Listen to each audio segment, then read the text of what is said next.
সেলিম ভাই, তোমার দেখলে আমার মায়াই লাগে। এই তো সেদিন তোমাকে কত জায়গা জমি ছিল, নিজে ভিটায় থাকতা, আজকে সবকিছু বেইচা নিঃস্ব।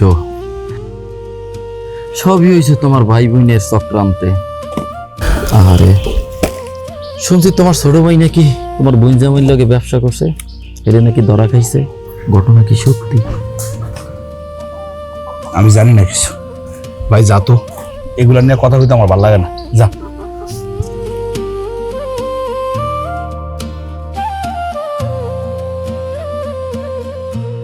আম্মা, আন্দর হয়ে আসছো তো, বাইরে অনেক কাম আছে আমার। না, খাবারটা খাইলন তাড়াতাড়ি। খান। আমার ছেলেটা খাইয়া গেছে নি?